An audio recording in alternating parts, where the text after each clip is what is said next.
What is up, guys, and welcome back to round 17 of my F1 2016 career mode here at the Japanese Grand Prix. If you have missed the previous 16 episodes, then you can click the little card annotation in the top right hand corner of your screens to go catch up with everything that's happened in the season so far. But just before we get into the video, I just want to thank each and every one of you for all the love and support that you have showed my channel over the last 2 weeks. You know, all the views, all the likes, and all the comments that you've left. It's absolutely fantastic, and I'm really surprised by all the love and support that I've received since F1 2016 has come out, and hopefully we can continue this into the next couple of weeks as well. Obviously, I'm going to continue making videos for you guys, and hopefully you guys continue loving them as much as I enjoy making them. So yeah, just a little thank you to you guys for just showing the support, and it means a lot to me. But let's get into today's video. We're here at the Japanese Grand Prix, and I think it's a track that we are going to do well at. I think Japan is a very good track for me.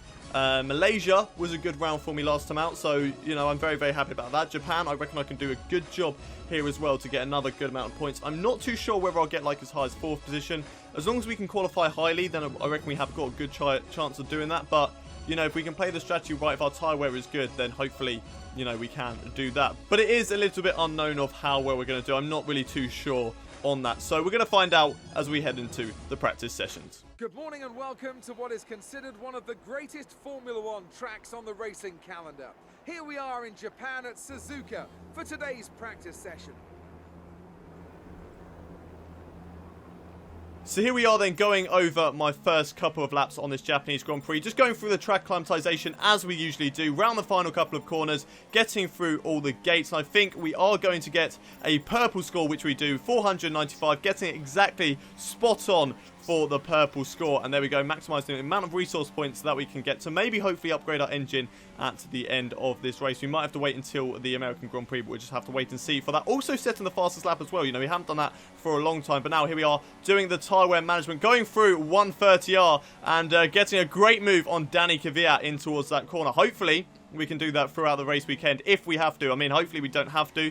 Hopefully we can start from the front of the race, lead from there and win the race. That would be amazing. But we managed to get purple in the tyre wear management, which is absolutely fantastic, all the way through, and getting a whole load of R&D points for that. And then we headed into the qualifying practice report. And yeah, that was good as well. It wasn't quite perfect. We didn't get the purple score, but we managed to beat the green one, which means that we get a lot of resource points for that as well. We managed to beat all of the team objectives as well, which is absolutely fantastic. But that left us third in the standings, but we were on the soft tyres, whereas everyone else ran on the mediums and the hard. So don't, look at that too much. We'll probably be down in the midfield area, maybe down in 10th, 11th, something like that. But, it's very, very good start to the weekend, getting up into third position with a 137.18, and hopefully we can carry that on into the qualifying sessions. And without any further ado, let's head into qualifying. Welcome to Japan and the impressive Suzuka track for today's qualifying session, where we should be underway shortly.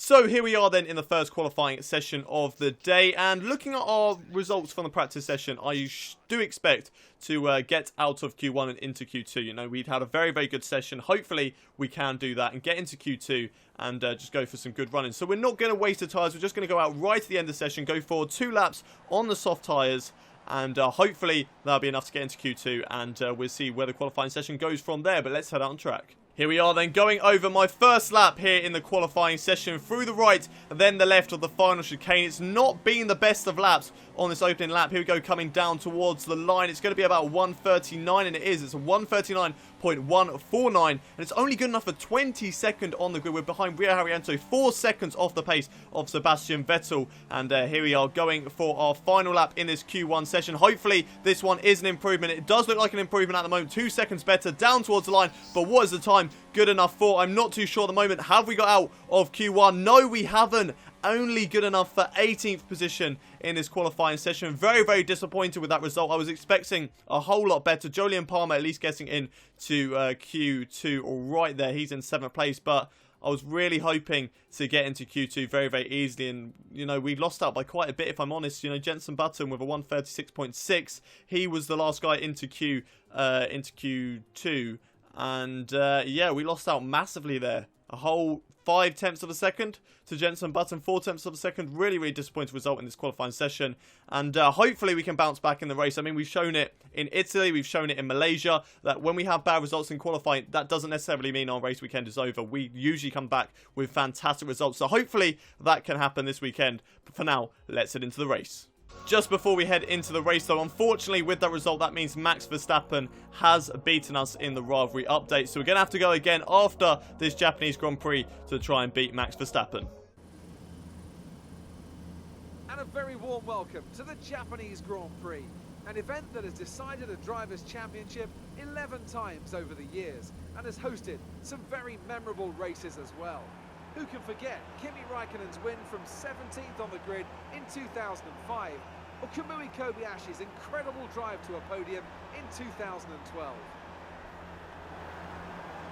A lap of this historic racetrack covers 3.6 miles, and it's the only time during the season that we race on a figure-of-8 racetrack. The drivers can expect some intense G-forces through the 18 corners on offer here as they experience some of the highest average apex speeds on the Formula One calendar. And keep an eye out for overtakes going into the final chicane. And all this will be happening under the watchful eye of Anthony Davidson, who joins me for today's race. And assuming the weather holds, where do you expect to see the action unfolding today, Ant? Well, most of the time, passing here is limited very much into the final chicane, or maybe down into turn 1 if you get a good run and some assistance from DRS. But if we're lucky, we might see a bit of bravery into the hairpin, a place that Kamui Kobayashi certainly made his own in the 2010 Grand Prix on his way to a very impressive 7th place. And as you say, Crofty, this is all assuming that the conditions hold out.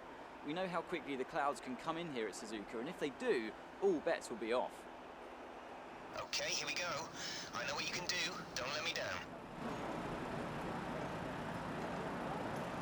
It's race day here at the Japanese Grand Prix, and we will be looking to try and get a fantastic result in this race. Once again, we are starting right at the back of the field in 18th position. Okay, maybe not right to the back, but we are certainly closer to the back than we are to the front. But yeah, disappointing qualifying session to start down in 18th place, but hopefully we can do like we did in Malaysia and Italy, where we came from the back and got a fantastic result in those races. But looking at the race strategy for today's race, at the moment they want me to go for a medium stint, a hard, and then a hard stint. But we're going to have a look at how our tyre wear management affects the strategy, and there we go. So it changed it from a soft at the start to a medium to a hard, which I definitely think I can make last. I definitely think that would be a fantastic strategy for me. I mean, we know that the tyres will last around here, and hopefully we can push on those soft tyres at the start, try and make as many positions as possible, and really just sort of take it from there. I don't think I'll be able to do a two-stopper in this race, so we're not really going to go for that, but here we are getting the formation lap underway.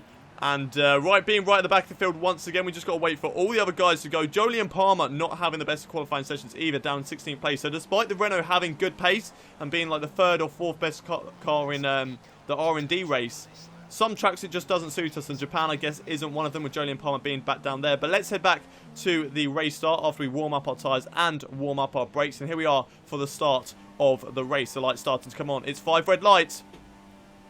Lights out, and away we go for the Japanese Grand Prix, and it's a good start from myself. Jolyon Palmer getting off to a great start as well. All of the midfield so bunched up at the moment. We're not going to dive it down in towards turn 1. It would be very, very brave to go through there. It's gone 4 wide into turn 1, and Jolyon Palmer squeezes out 3 drivers off to the runoff area, and he has got himself up into a very nice 13th place. Has also helped me to get up into 15th, but then I really, really struggled through the S's section. I'm not too sure whether my tyres just weren't warm enough or something, but I really struggled for grip through these couple of corners, and as you can see, I'm just sort of drifting out wide, and once again drifting out wide on this corner, and then into the Dunlop curve. I'm pretty sure I drift wide once again, and then I lose the back end here. Massive tail snap there from myself. Tail snap? I don't know what I'm on about there. But yeah, Ericsson gets past us. We're up down into 20th place. But then we managed to squeeze it up the inside in towards the second Degner curve and get up into 19th place once again. Now we've finally got the tyres under control. We can start to make our way through the rest of the field. So we've lost 1 position so far in this race, but we're going to get that back on Pascal Wehrlein now as we go up the inside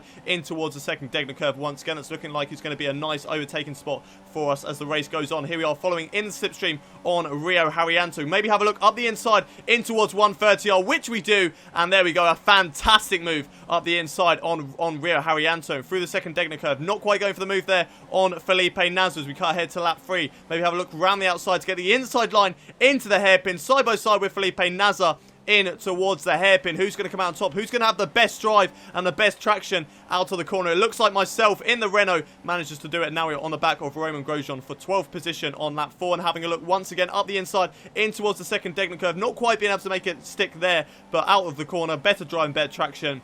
And we get the job done on Romain Grosjean. But now we are following on the back of the Force India of Sergio Perez, following him down in towards 130R. Going to go for the same sort of move that we did on Rio Haryanto, going down in towards the left-hander. We're not quite as far ahead as we were on Rio, but there we go, job done on the Force India drive, and we are up into P10. And now a couple of guys came into the pits. That bumps us up into P7 in this race, following behind our teammate of Jolyon Palmer, going into the hairpin at the moment, losing the back end big time through that corner. That's allowed Romain Grosjean to have a little look up the inside in towards the hairpin, and using the better drive out of the corner. It looks like he's going to have the job done round the outside in towards this sort of corner. I'm not too sure if it has a name, this corner, but down in towards the spoon curve. And looks like Romain Grosjean has got the job done. We're going to have to try and get him back down in towards 130R. But here we are following in the slipstream of the Haas driver, losing the back end just a little bit out of the spoon curve, but going down in towards 130R, following in the slipstream. No DRS on this straight, of course. We're going down in towards this left-hander. Looks like we got the job done once again, and now we are right behind our teammate once again, going in towards the right-hander. But late under brakes, we go into the back of Jolyon Palmer, a little bit unaware of how early Jolyon Palmer was going to brake into that corner. Unfortunately, we have damaged the front wing quite significantly, and yeah, a little bit disappointing, because that means we're going to have to get a front wing change when we next come into the pits. But Massa comes into the pits, so that bumps up into P6. We're coming into the pits right now, just behind Rio Haryanto somehow being in 7th place. I'm not too sure how that was possible, as we overtook him earlier on in the race. But here we are coming into the pits for our first pit stop in this race, getting rid of these soft tyres and going on to the mediums. I was loving the stint on the soft tyres, if I'm honest, but now we're going to have to get a new front wing. It's a slow pit stop at the moment. This will probably put us right at the back of the field once again. So we're going to have to do it all over again, have to try and get our way through the pact. And that's good for this race, because it means so many more overtakes are going to happen in this Japanese Grand Prix. But here we are coming out of the pit lane, and I'm pretty sure we are right at the back of the field as we go down in towards turn 1 now. Great shot here at this Japanese Grand Prix, just showing the turn 1. You can just see Manor was just a little bit up the road, and that is Pascal Wehrlein. So we're down to 21st position on lap 7, but here we are watching on board with Fernando Alonso as we go into 130R, and it looks like Perez has gone wide, and he's gone back into the path of Fernando Alonso, puts him into the barrier, and Fernando Alonso has lost his front wing. Luckily for him, it's no more damage, so he will be able to carry on in this race, but that's an easy position gained from myself, up into P20 now, and we are trying to catch up to Pascal Wehrlein. But let's just have a look, a little replay on board with Fernando Alonso going down in towards 130R. So he takes left-hander, you know, usual. Sergio Perez runs wide, comes back onto the track, just clips the front wing of Fernando Alonso, but it is enough to put him into the barrier and really going to harm his race in this Japanese Grand Prix. But we are now on the back of Marcus Ericsson, getting so close to the gearbox of the Sauber drivers. We're finding, maybe have a little look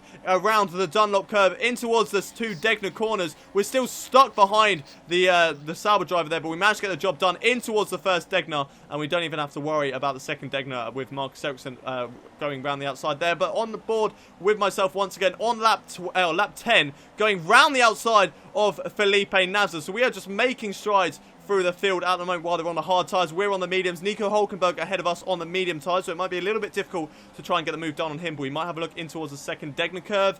And there we go. Job done on Nico Hulkenberg. That is seeming like a very good overtaking spot, as well as going down towards 130R for us. And here we are on the back of Pascal Wehrlein going in towards the Degner curves. Are we going to do it again up the inside? There we go. Job done on Pascal Wehrlein. Another great move. And now we are behind Kimi Räikkönen, who just like myself is making his way through the back markers at the moment. We are behind Rio Haryanto as we go down in towards 130R.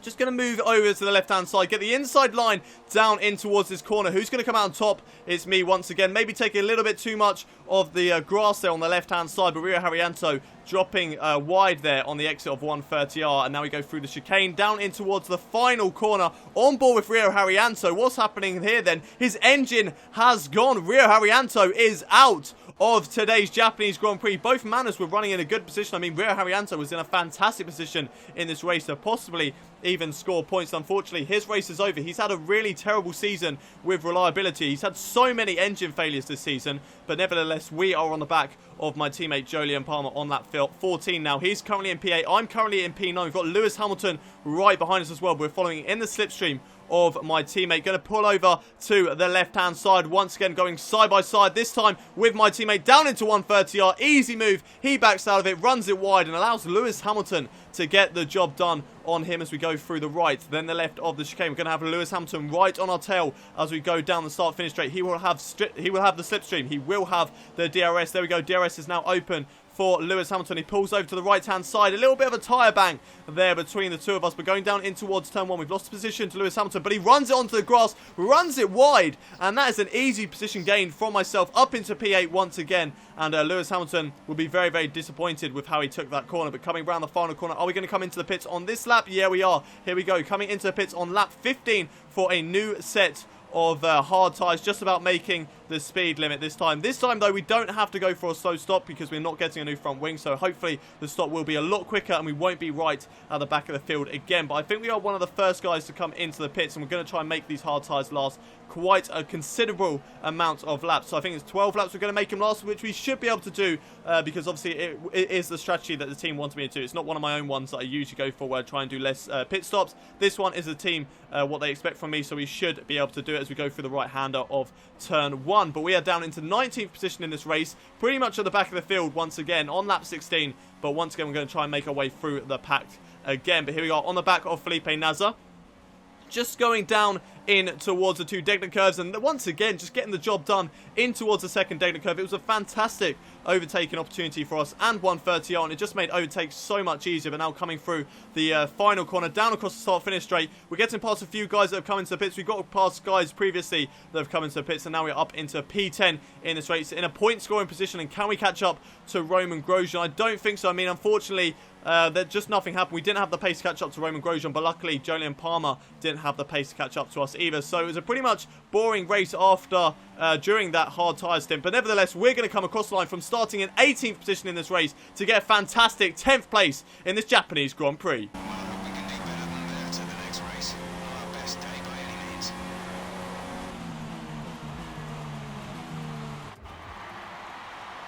A great win then for the Red Bull team today. And I have to wonder, Anthony Davidson, just what set them apart from the competition here. Well, I think the track conditions just really suited their car today. Wind, track temperature, you name it. These cars come alive when the tyres are just at the right temperature. So the more easily you can keep them there, the better your race tends to go. And that's exactly what happened. Their car just looks so comfortable out there.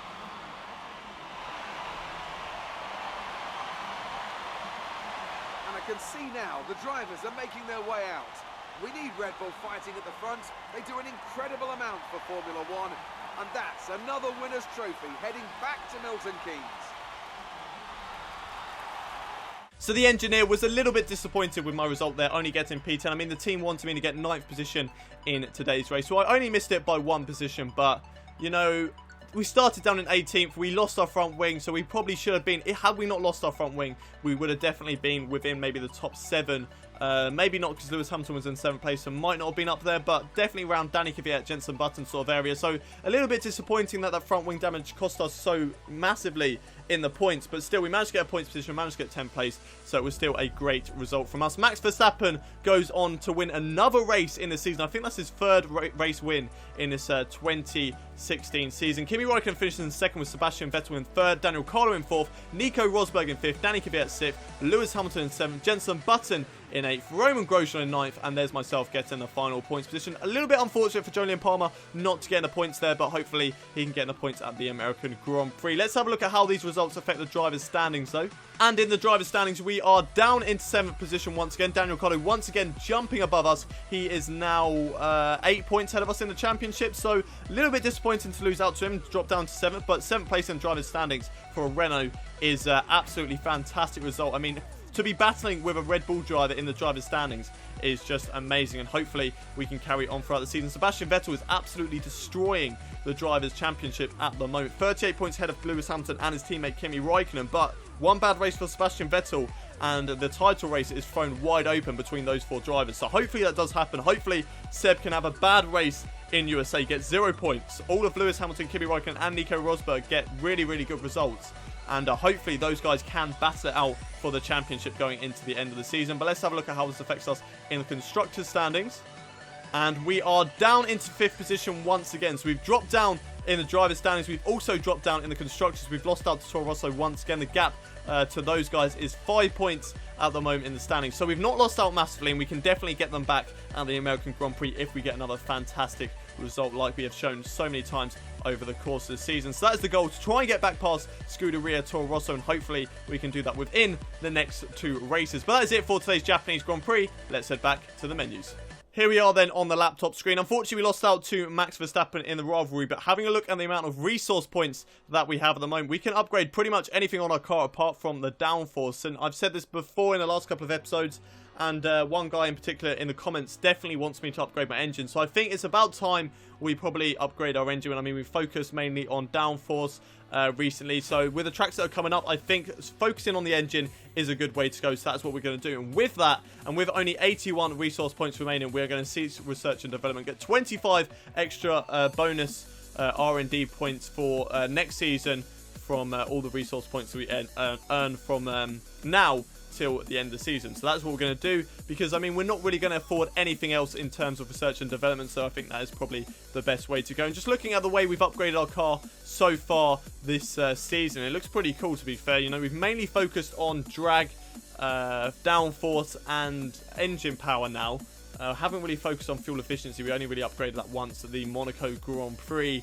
And chassis weight, I mean, we focused on that quite a bit, but it's not quite at the top level on 3 like every other upgrade that we've done. So pretty much that is it, what we've done from the season. And that is it for this Japanese Grand Prix. If you have enjoyed this episode, don't forget to smash that like button. Also, subscribe to my channel if you are new around here. We've had so much Formula 1 content over the first 2 weeks of this game coming out. We're going to have even more coming for you over the next couple of weeks before FIFA 17 comes out. And then when FIFA 17 comes out, I'm going to have a load of videos on that as well. And there's also a lot of other stuff that I want to do with this channel, with maybe even another channel as well. But I'll announce that when, you know, it's all ready and I've got everything sorted. But I will see you next time at the American Grand Prix. Until then, though, it's goodbye from me.